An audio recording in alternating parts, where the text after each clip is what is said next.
And one thing I learned was there was no real estate agents to help. It wasn't what they focused on.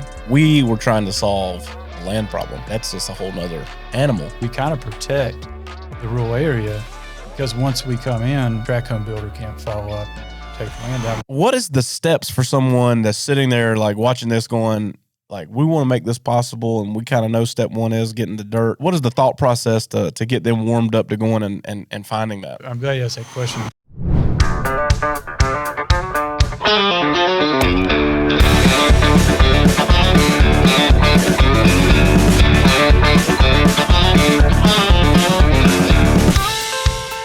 What's up, guys? Welcome to the Barndo Show. I am TJ, your host, and I'm here with my good friend Jason Walter. So what's up, Jason? What's up, TJ?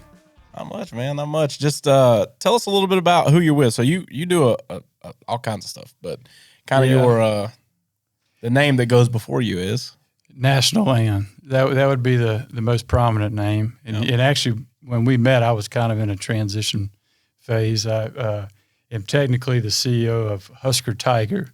So one of my partners played football in Nebraska and then in the NFL, and so he's a Husker. And I didn't play football, but I went to Clemson, so I'm the Tiger. Nice. And so it's the parent company, and Husker Tiger owns National Land Realty, Landline Lending, and then part of a solar company called Scout Land Consultants. And I started the business back in 2007. Prior to that, I've always been in the land business. I started up here in the upstate, working for a guy named Dan Bruce and a guy named Walt Brazier. And they got me into the business and just, doing land acquisition, mostly commercial. And one thing I learned was there was no real estate agents to help. It wasn't what they focused on. So I decided to create a land brokerage firm, and when we started in 2007, all we did was commercial development land. That was it. Residential development, but just development land. Right. Then the recession hit 2008, and we would just sell anything we could. Right. and there wasn't a whole lot of that going around. And so we discovered rural land. I didn't know that selling timberland or recreational land was even a thing. I never crossed my radar. And we kind of fell backwards into it, actually in Spartanburg County with the timber company, Hancock Timber out of Charlotte. And, we just started looking at this is wide open. There's plenty of land. 87% of the country was rural land. So we said, there wasn't a lot of competition. It was a very fragmented industry. So we said, okay, let's consolidate this sector, bring the right people together and spread across the country. And that's what we did. We went from, here to 48 states in about 7-8 years. That's insane. Yeah. To think about. It was. Yeah, I got a lot of frequent flyer miles. And so, we did that. And, I'm an entrepreneur at heart, so I'm always building. And the company got bigger and bigger and bigger. So right when COVID hit, I transitioned out as the CEO of National Land Realty, and we brought in a gentleman named Jason Burbidge, who was a partner, and he ran it for a couple of years, and he's kind of the same position I was. He got it to the next level, and now we brought in a guy named Ronnie Richardson, and he's the CEO of National Land Realty. So through that transition, I still am involved, not day to day, but still involved in owning the company, and I transitioned back to the development side. So mostly what I focus on now is, as you know, is developing larger lots that kind of really fit a Barndo really well. Yeah, man. Well, it was a perfect opportunity because we had opened up our office down in Somerville, and you're a Charleston boy, right? So yeah. The Alicia down there came across some land. I don't even remember how the whole thing happened, but next thing I know, we were standing in a field that you were cutting trees down in, and we built a couple of spec houses. And one of the things for us is everyone has this vision, this dream of what they want to do with the Barndo, and so they come to us. And sometimes they've got land, right? Like they've got some kind of generational land that they inherited, or they sold their home during the boom and bought them a little piece of dirt, and they've got this vision. But a lot of people, it's a struggle because they've got in their mind what they're looking for.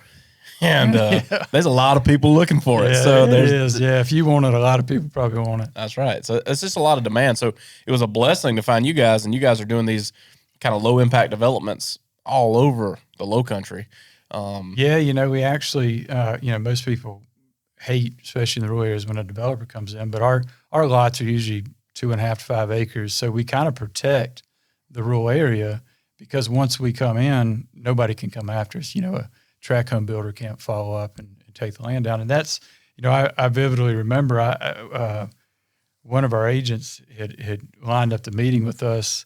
I guess it was probably about a year ago, a little over.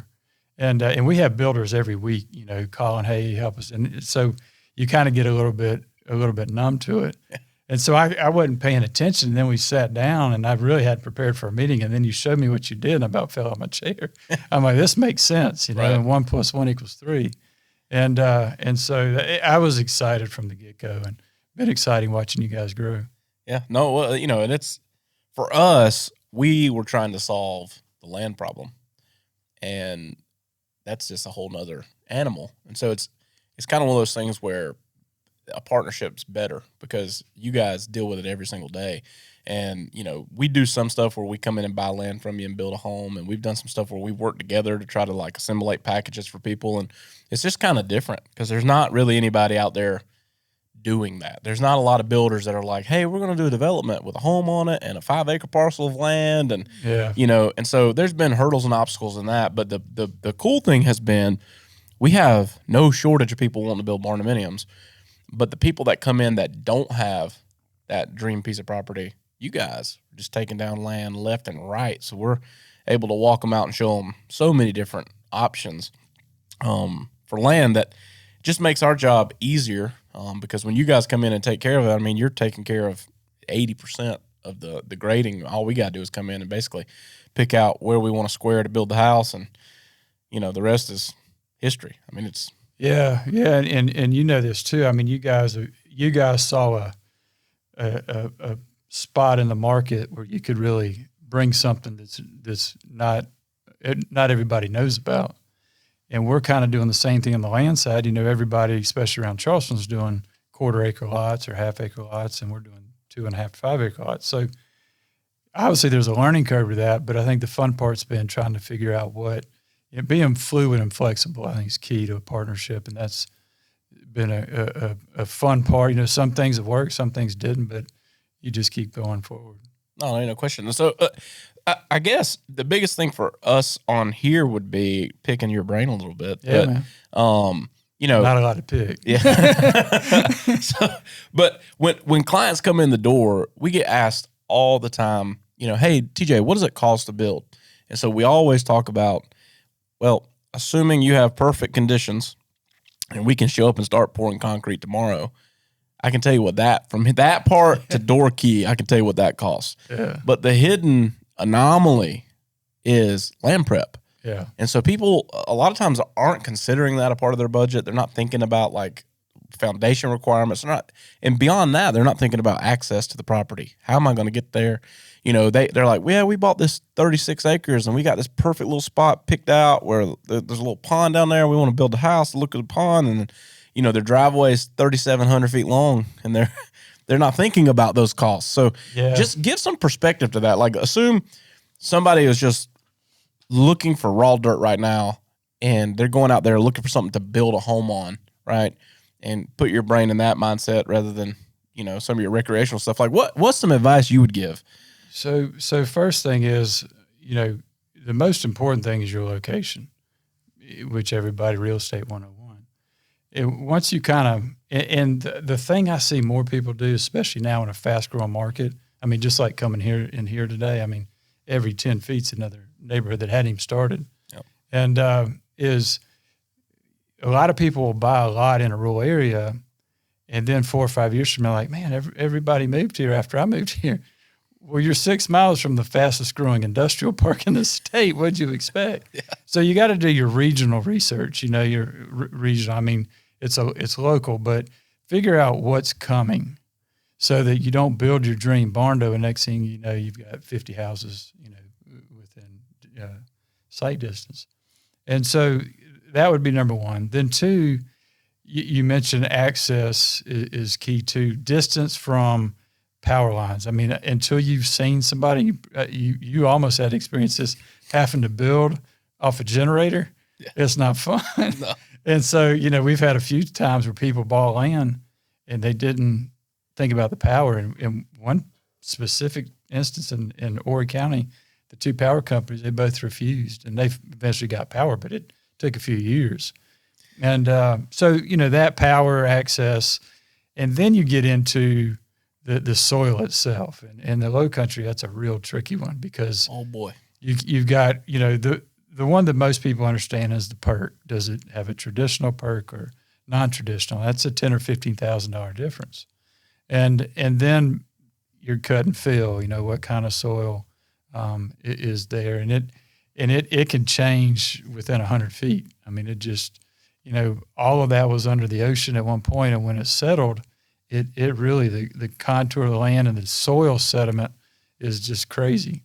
And then, in the upstate, you have rock and other issues like that. Yep. So, I would say if you can, again, location's key and understanding what the future is going to look like for the best you can, then proximity to power, proximity off, how much you're right, because your driveway, it could cost more than the land itself if you're too far off the road. And then the soil, makeup. And once you get over that, the nice thing is we're doing that for them. Yep. We're making sure the power easement's there, and we've learned along the way as well. Yeah. We're making sure that you're protected with restrictions. Yep.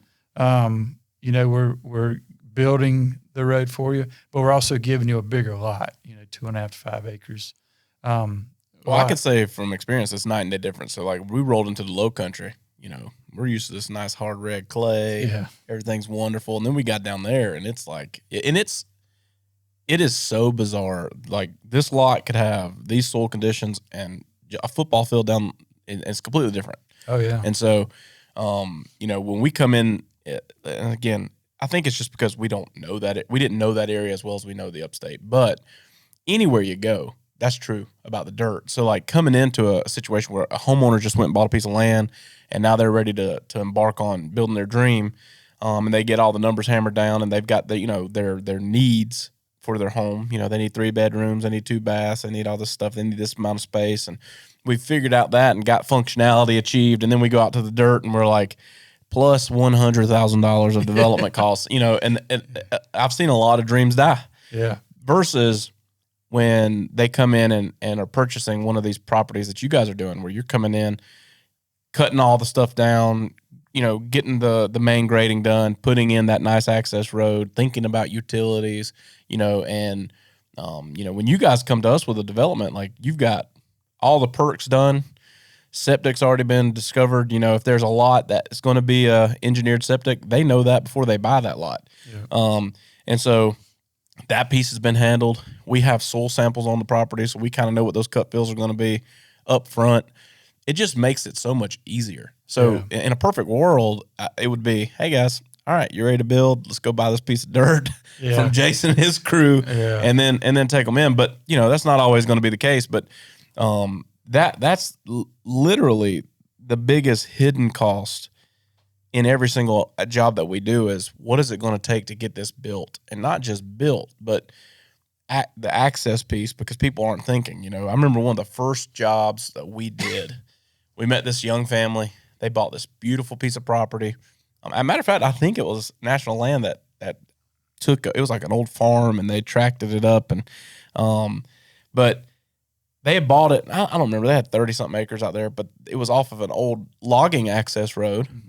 And so their driveway from the main road to their home was 1.5 miles. Jeez. And, we went out there and we're like, hey, getting out here. And he's like, nah, my wife's minivan can make it out here. And I'm like, that's great. But a 65,000-pound concrete truck cannot, and, $40,000 in stone later, he's like, oh my God. Oh yeah. I had no idea. Well, and then a lot of that, the financing becomes a real issue because a lot of the banks don't let you roll all that in, and you just, that's the land is it's the tricky part. It really is the tricky part of it. Yeah, for sure. Well, changing gears just a little bit here. Let's lean into this, because this is one of my most favorite things about talking to you. Is every time I get on the phone, you always scratch some itch deep down in my brain from like leadership perspective and all this kind of stuff. So in business, so like we've scaled this thing kind of like same thing. You're like, hey, we started our company and the next year we're 48 states. It feels like that here sometimes. Like we started this and there's such a demand for the product. We get pulled in all these different areas. And what we end up doing is we'll pre-sell an area and then we'll move in and put a brick and mortar. You know, once we hit a certain revenue cap, we put a brick and mortar in that area. So we have a design center close by, but we can also start building staff in that area. And we just naturally kind of expand that way. Some of those things coming in from the beginning. So like we get a lot of builders that watch this too, that are going, how in the world are you doing what you're doing? You know, so leaning into some of your experience, what's too fast of a scale? Like cart before the horse kind of stuff. Because we're guilty of this as well, and we're getting better as we do this. Like I tell everybody all the time, like, you know, and matter of fact, my pastor put this diagram up. I don't know if he stole it from somebody else, but right now he's getting credit. There's 4 modes of business: chaos, adequate, good, and great. And he was like, this is what each one of these phases looks like for our church, what he was talking about. And I took that back to our business and was like, we started in chaos and then we planted a second location in chaos. And now we're at least trying to start in adequate. You know what I mean? And so in some of that scale, like speak in a little bit of that, because I know you rode that bull. Yeah, we were in chaos phase for about 15 years. And, you know, and it's dangerous. I mean, that's why businesses go under. And we didn't have any debt the whole time, which I probably wouldn't have done again. But the thing, I gave you an example. Usually the market it'll punch you right in the face and let you know quick. I'll give you an example. You mentioned brick and mortar. So when we started, that was my big thing. We had to have an office, physical office, and it might not be anything fancy, but we had to have one. And this was 2016. We opened up in Kansas City and got an office. And for 12 months, not one single person stepped foot in that office. I didn't, nobody did. And we just paid rent. And I'm like, all right, time out. Is this really what our people want? Obviously not. They don't come to it. So the one thing that we became really good at was consolidating our back end stuff. I mean, like when you said that about, and your business is a bit different. You've got you need a design room and things like that. But we've gotten to now where the last thing we want to do is open an office. It's just the very last thing. Oh, it's and expensive. If we can consolidate, you know, the long distance management stuff too. So if we can consolidate our people as much as we can, at least in pods, if nothing else, we want to do that. But I would say you can't go wrong making a profit. And where most businesses fail is you see the profit, but you haven't made it yet. And you say, well, when this closes, we'll pay this debt back. And you do that enough times and you get in trouble. And you can understand what I'm saying. So, you know, I would say, like, as you go, the other thing I would say too, you know, we built big. There's a big difference between building big and building profitable. Yep. The brokerage industry in and of itself is a terrible business. There's just not much profit. You have one. Yep. There's no profit in it. Only people making money are the people selling the land. That's right. But it can lead to other things like development and the lending business we have and other things. So it can be a means to an end. And, you know, and I love the business, but it's tough to make money at it. So we built really big, and egos came into play, and hey, we want to be the first, you know, coast to coast company. And we probably skirted profitability in the attempt to become big. Yep. And, you know, the little development company I have now is pretty much in one county. Yep. And it's extremely profitable. And so I learned a lot there in saying, okay, there's a happy medium, but you've got to decide, are we going to go low margin and massive size, or are we going to go high margin and smaller? Those are the two. You can't get caught in the middle. And if you miss on this one, you're going to die quickly. Oh, for sure. Because that is the one, you know, that can really, and where you can kind of, and I think you understand this well, you can kind of scale really big without having a massive investment. i.e. maybe you're not the one building all the houses. You're selling the concept to a national builder, whatever it may be. That's a way you can kind of do both. But on the brokerage side, it's been tough. This is our 17th year, and we finally got big enough to where we had profitability. But we didn't take profits. We still really have never taken draws off the company. I mean, we pay our taxes with profits and put everything back in the company. The other thing I'll tell you too, I learned this at The Great Game of Business. It's a really good book, and it's about open book management. And what it hammered home is business owners are afraid for their people to see their books because they don't want to see how much money they're making. On average, the average business, I think the net profit's like 4%, 5%. The average employee believes it's 33%. Yeah. So they already think you're making a lot more money than you're making anyways. But with that, it was just about trying to focus more on being smart with your money and not just growing to grow. Well, that leads into to the next thing, which is something that you've done a really good job of, and I feel like we built our business off of this concept too, is culture. And so I know for a fact, because we have people that work for us that have spouses that work for in LR, and like they thrive on the same stuff. And you and I have had so many discussions of like, did you read this book? What about this? Did you talk about this? And like just different things that you've done to create a place people want to be. And I think that's as important, if not more important, than the money that they make there. So, talk a little bit about that. Like how in your book, Scaling Big, because that's where we are in Barndo. Barndo started out was like two guys in a truck, and then next thing you know, we're building in 4 states, and we're going, how did we get here? But culture is what drives the the workforce for us. The vision and the product's what drives the growth. Yep. But speak a little bit about that. Well, and there's one last saying that that a guy told me, and I'll never forget because it's so true. Businesses don't go broke because of lack of opportunity. They go broke because they choke on too much opportunity, and that's so true. It's you're chasing. Next thing you know, you can't digest everything you put in your mouth. As far as culture goes, that's the fun part. That's where. Like you said, changing people's lives or enhancing their lives and giving them a place to come to work that they want to work.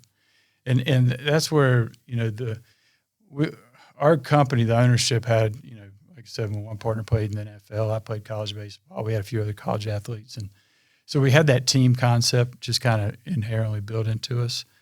But, there's when people come to work, they bring all their baggage with them. And, the dumbest thing ever, people say, well, business is business and personal is personal. That's the dumbest thing you could ever say to anybody. I mean, you can't, you're a human being. You bring it all. So you want to do everything you can to help because then people, they know you care. One thing we started doing, I guess about 2016 was Corporate Chaplains of America. Not everybody in our company is Christian and we don't push it down anybody's throat. But the interesting part to having corporate chaplains, and some of them physically go to the offices, some of them are virtual, is people who aren't Christian have reached out to them just to have somebody to talk to. Dog died or whatever, somebody passing the family. But what nobody can argue is that we care. Might not be your cup of tea, but we're investing money if you want to reach out. And we do a lot of volunteer stuff every quarter. All of our W-2s, do some kind of volunteer day. And that, when you show the community you care, the people in the company know the company cares. They know you care about them. It all kind of comes back around. But at the end of the day, it's just the right thing to do. I mean, it's, anybody can go make a buck. But if you only made money at the end of the day and you didn't change anybody's life, what was the purpose? That's solid. That's again, this is no, mistake that you and I met and are working together because we're very much similar. Yeah. Different probably, but very similar in that company culture stuff. And it's always fun to kind of pick your brain with that. But move forward, like what's your development company? So you're down there in Charleston, you're coming across all these land opportunities, you're doing this every day. And then one day you're like, I'm gonna buy this and develop it. Like, how did that happen? So actually, it's a funny story. So I saw clients do different versions of what I do. Usually they would buy like 100 acres and sell 25-acre tracts. But buying wholesale, selling retail, that the concept in the land, there's pretty good margin there. So I had a rental house up here in Greenville I bought in 2001, and I sold it in 2019. And I just decided to 1031 the profit or the money into a piece of land in Charleston. And I did, and I split it in two and sold it. And then I did it again and again and again. And, you know, it started out with bigger pieces, 20 acres, 10 acres. And then I just kept learning more and more as we went along. You know, it's funny, you said, you know, now we provide everything. I learned not too long ago that I have to provide mailboxes. And I had the postmaster call me like, what do you mean I have to provide mailboxes? And they don't do individual mailboxes at people's houses anymore for the most part. You have to cluster them up and put them up at the front. And we learned that with you. You did. Yeah, you did. As a matter of fact, I probably owe you a mailbox. And so it's been a learning process, but there's not, you know, we're not doing big master plan communities, so there's not a ton of components.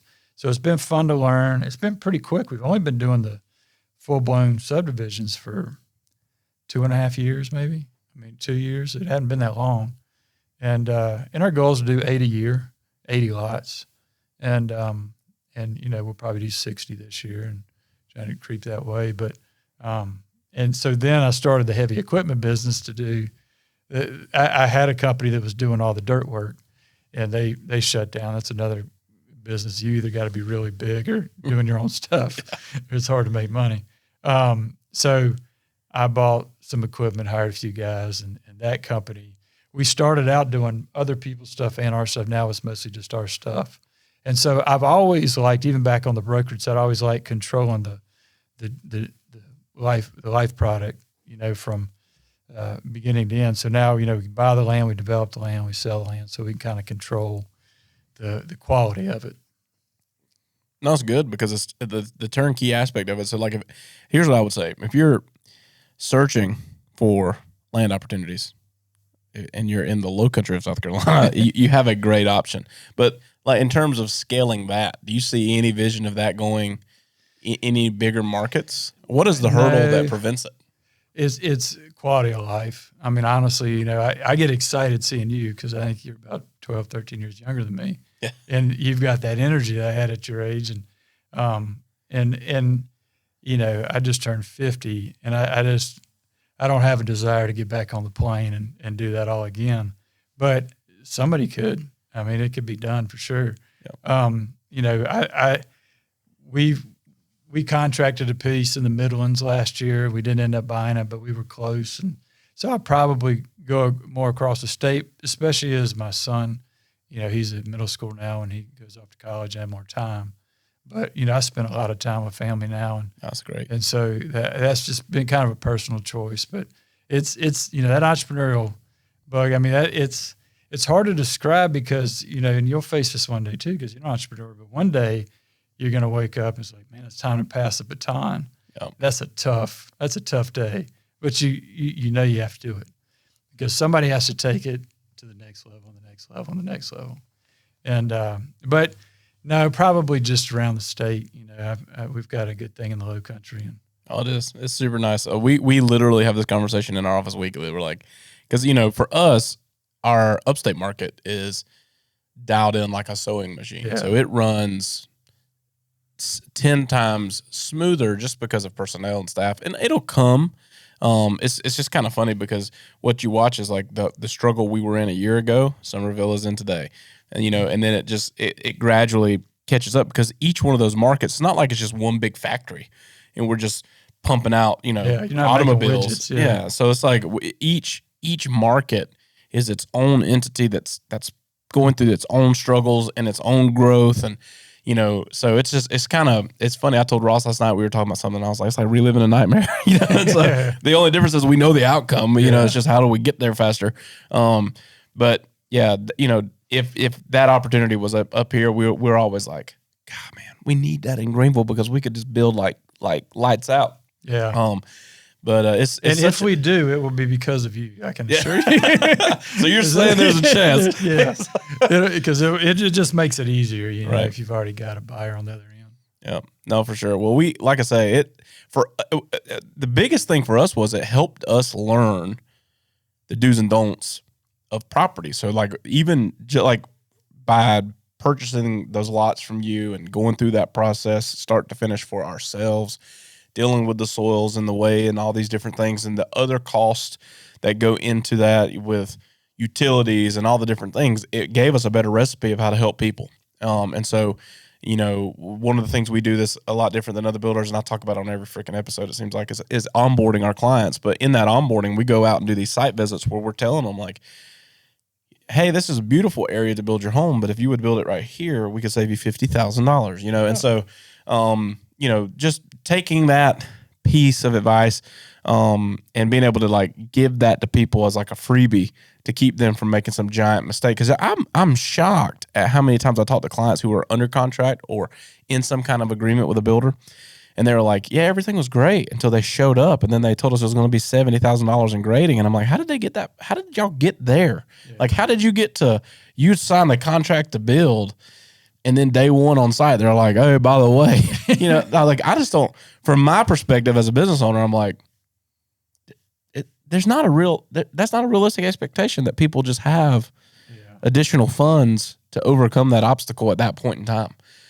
So we try to get ahead of it on the front end and all those kind of things, and so the land acquisition piece is always crazy. But something that you do have readily accessible is people all over the country through NLR that can help people find land. And the cool thing about Barndo is most of the people want bigger is better for them. They're wanting to buy, their own community and build a house on it. So, like, what is the steps for someone that's sitting there like watching this going, like, we want to make this possible, and we kind of know step one is getting the dirt. What is the thought process to get them warmed up to going and finding that? So I'm glad you asked that question, because what I haven't touched on with NLR is the technology piece. So we've always been big on data. Even back in the very beginning, I would go to the county and get all the shape files and parcel data, create maps. Usually it'd take about 30 maps, 24 by 36 inch maps, and it'd highlight every tract of land over a certain acreage. And I would phone call every owner. It'd take me a year to call through a county. But the concept was, real estate's a reactive industry. I always used to call them wedge brokers. Somebody wants to buy, somebody wants to sell, and a broker kind of wedges their way in between and tries to get paid. Versus a proactive agent. And reason to bring this up is if somebody out there contacts one of our agents and tells them what they're looking for, 90% of the time an agent's just going to go on the MLS and look. Our guys have already created a database of off-market product, because this is kind of cliche, but in the land business, it truly is a relationship business, because most people just don't wake up and say, I'm ready to sell my land. Yeah. It's something happens, somebody dies or a big event.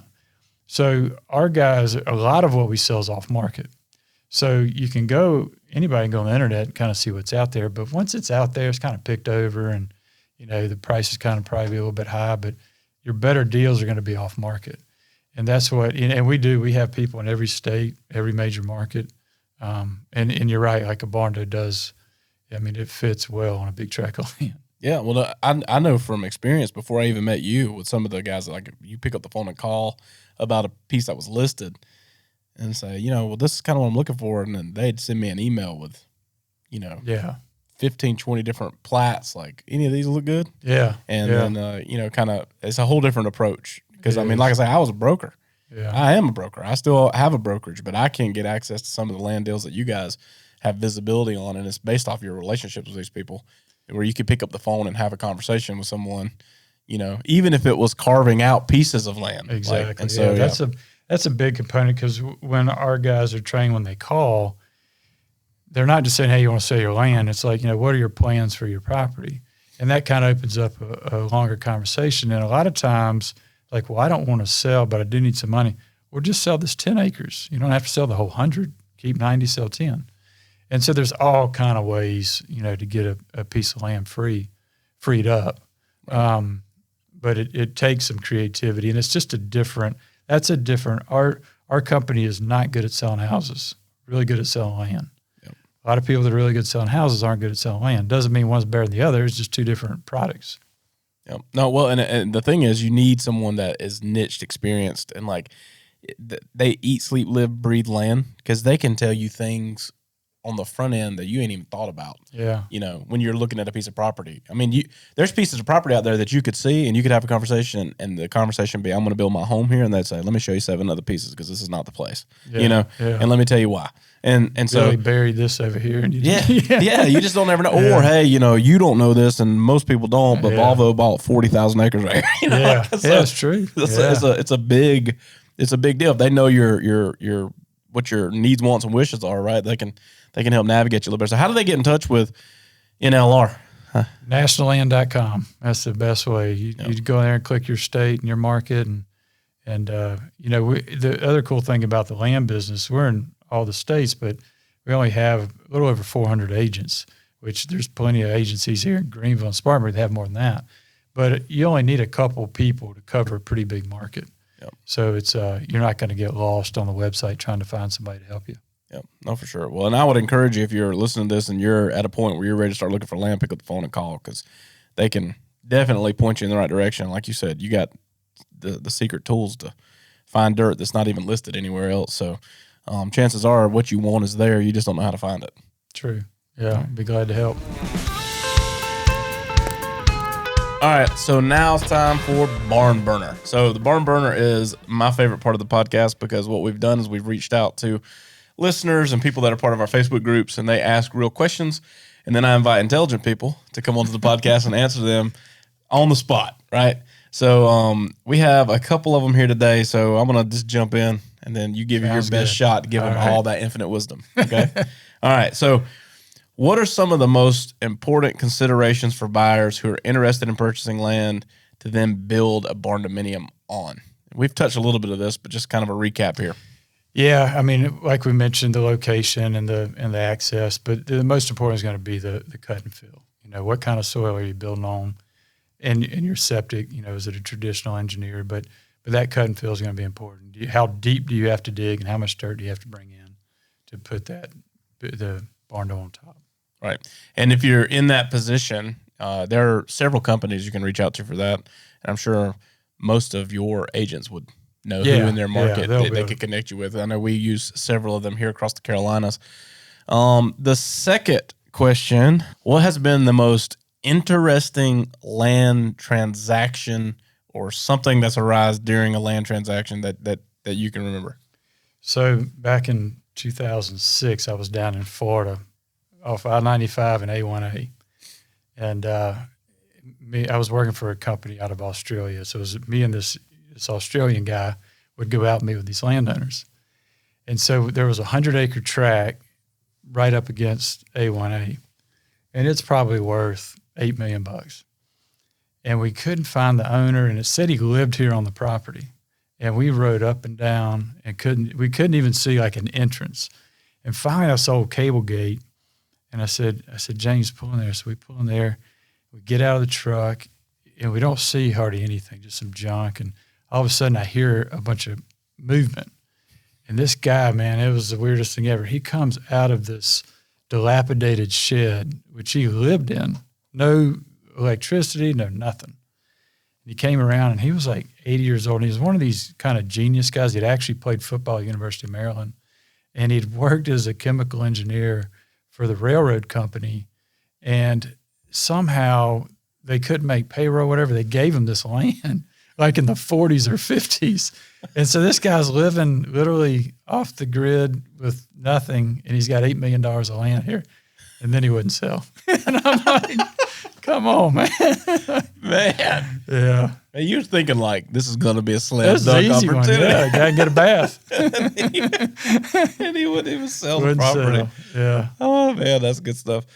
Well, man, I appreciate you coming out and hanging out with us on the podcast. You always, drop some dimes on there for me as a business owner. So I enjoy. I appreciate it. It's always good catching up. Yeah, man, for sure. And like I say, if you guys are out there in the market anywhere, basically in the lower 48, yep, you can go to nationalland.com and connect with one of Jason's team members, and they can help you guys navigate your land purchase for your barndominium. So thanks, Jason. Sounds good. Thanks, guys, for tuning in to the Barndo Show podcast. If you're watching on YouTube or wherever you're listening to this content, hit subscribe so you don't miss an episode. And then be sure to check us out on all of our social media platforms at the Barndo Co. Super simple to find us.